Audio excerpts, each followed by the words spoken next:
Welcome to one of my favorite places in Belgrade. To be fair, I definitely have a bias. I really love going to religious sites, especially old Christian religious sites. So behind me, St Sava's Temple is clearly an Orthodox church. And I know a real history or architecture buff would probably have a whole bunch more classifications, but I would split Orthodox churches into 3 groups. And this is one of the ones that's like super modern. Honestly, it's the most beautiful church I think I've ever seen. If you're in Belgrade, St Sava's Temple is an absolute cannot miss. And there are some things here that I would say 90% of tourists never see.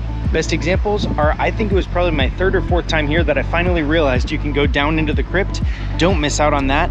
And then there's the St Sava small church right next to it, which is also incredibly beautiful. Obviously, St Sava's Temple is named after and dedicated to St Sava. And there's a little monument to St Sava over there. So let's go check it out and talk about him for a minute before we go in. This statue is St Sava, and he is the only person I know of that became a martyr 350 years after he died. He comes from one of the most important Serbian dynastic families. When St Sava was born, he was named Rastko Nemanjić, and the Nemanjić dynasty, somewhere around the year 1200, is the first dynasty to put together what we would recognize as the Serbian kingdom. Like, there were dynasties before that ruled little pieces of the kingdom, but they were the first ones to put it together in any way that we would recognize on the modern day map.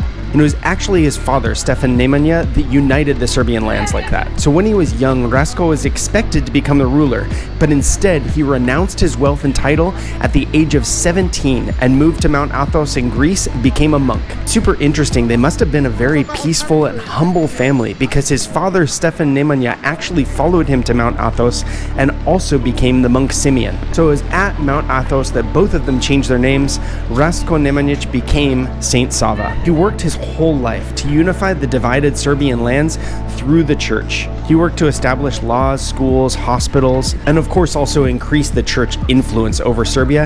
And so he was the one that established the Serbian church, and it was recognized by the Byzantines. Because of this, when you come to Belgrade, you'll see Sava everything. It's the Sava River and the Temple of Sava, and it's a name you see all over the place because he's that influential in the history. A super fascinating story and a really pivotal moment in Serbian history comes several hundred years after his death. So St Sava died in 1236, but in 1594 the Ottomans had arrived and conquered Serbia. So all of this area was under the Ottoman Empire, but of course there are still rebellions going on. And after a certain rebellion in 1594, the Ottoman ruler actually ordered that Sava's remains be dug up and burned on the top of Belgrade's Vračar Hill. That exact site is now where we're standing, right here where the Temple of St Sava is. There's a beautiful painting in the National Museum that depicts this, and we'll see another depiction of it when we go into the small church. Super interesting stories, but alright, that's enough of history. Let's go into the church. Of course, St Sava's Temple is one of the most common tourist sites in Belgrade, but it's also a living place of worship. So it's respectful to wear long pants and cover your shoulders. And just know when you're coming in, you might see a wedding going on, you might see a worship service on a Sunday. Just be respectful of the people around you. So we'll go in and check out the church and the crypt, and then afterwards, right next to it over here, is the little church, which is awesome. So we'll check that out last. I love this Orthodox tradition. If you want to give a little something back to the church, you can buy some candles at the little shop inside, and then when you come out, you can light your candles out here and say a little prayer for your loved ones.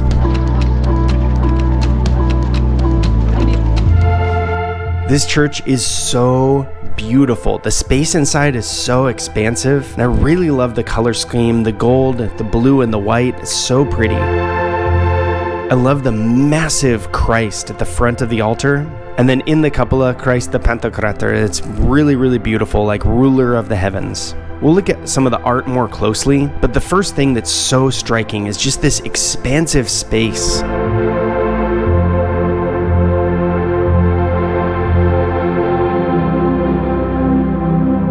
On the left is the scene of the Nativity with the 3 kings on the left-hand side. There's also in the corners here, you can see depictions of other biblical stories. And I've learned the way Orthodox churches are laid out is like the laity is obviously in the floor as you enter the church, and then the church leaders are the first people up the walls, and as you move up the walls, you move towards the Bible studies and up towards Christ the ruler.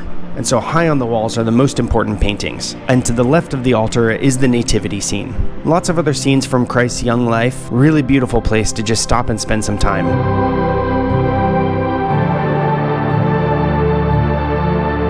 And with how beautiful all of this art is, you could totally miss these gorgeous arches high up on the walls. Architecture is truly fantastic. This massive Christ in the front is definitely my favorite, but it's also really beautiful that below him you have Mary with Christ in the womb. It's all so striking. And then to the right of the altar is the common scene in Orthodox churches where Christ is saving everybody from death and hell. And so you can see he's standing on the doors of hell and pulling the people out of death, bringing them up into glory. Another fun place to just spend some time looking and trying to break down who are all the people depicted. The church mothers and fathers and saints. Really, really beautiful spot.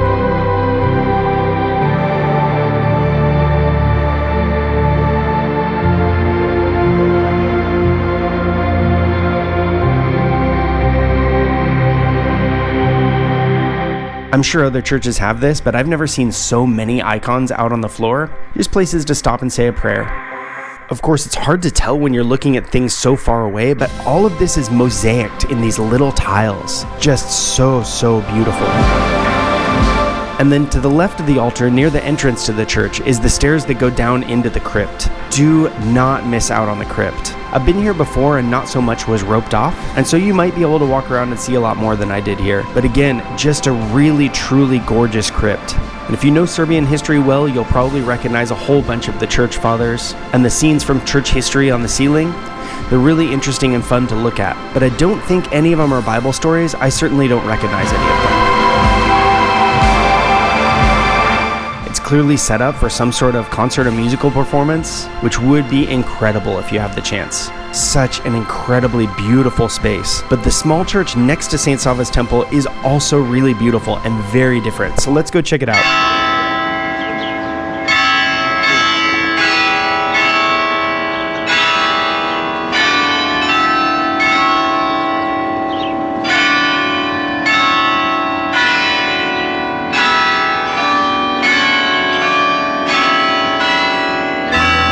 Before we head into the small church of St Sava here, I'd mentioned earlier that I would split Orthodox churches into 3 different types. And so St Sava's Temple over there is like the super modern, really incredibly beautiful type. It's like mosaicked and built with modern engineering that just didn't exist in centuries past. Another classification that I would put on Orthodox churches are the truly, truly old churches. I'm talking like Hagia Sophia, that was the center of Eastern Christianity for about 1,000 years before the Ottomans conquered and made it a mosque.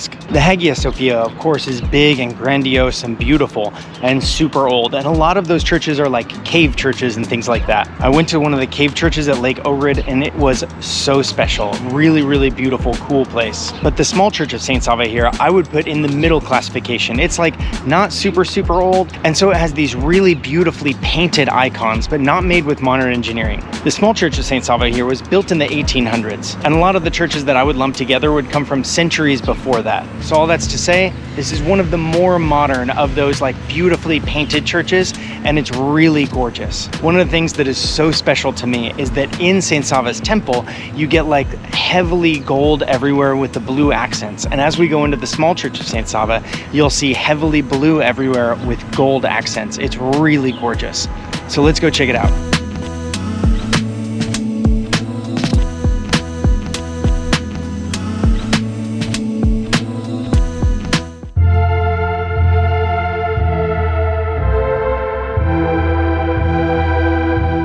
So in the small church, you can even see stronger the theme I was talking about, that as you move up from the laity on the floor to the church fathers low on the walls and then up into the Bible stories higher up. However, there's a major difference. Here in the small church of St Sava, you also see some scenes from Serbian history. So on the right hand side here, we see another depiction of the burning of St Sava's body. And this is a super fascinating one because of course he's already been a saint for 350 years. So it's almost like St Sava is presiding over his own martyrdom. And then we see the gates of heaven open for him above. Of course, there's the depiction of the whole conflict and the uprising. So below the burning of St Sava, we have the conflict between the Turks and the Serbs. Also, there are a lot of church stories. So on the left-hand side here, we see Christ entering Jerusalem, and then above that, the Last Supper, and on the other side, the crucifixion of Christ. Another common theme in Orthodox churches that, like, to the left of the altar, you have the nativity and early scenes from Christ's life, and on the right-hand side, you have scenes from later in his life leading up to the crucifixion. And of course, Christ the ruler of all up in the cupola. It's such a beautiful space. I love the art, I love the color scheme, and I could spend so much time here, just looking at individual details and trying to figure out what all the scenes are and who all the people are. It's interesting, by the entrance, there's an icon of George and the Dragon. I recently went to Topola, where there's another one of the really important Serbian dynasties, the Karađorđević dynasty. And in George and the Dragon here in Serbia, Karađorđević, or Black George, is George from George and the Dragon. Super, super fascinating. So if you do have the chance to make it to Belgrade, I really hope you get to come check out these sites, and I hope you enjoy them as much as I do. And if this type of thing is your thing, there's a national park nearby, about an hour and a half away from Belgrade, called Fruška Gora, that is covered with monasteries. If you're here, it is absolutely worth a day trip. And if you'd like to see what it's like, check out the video on screen right now.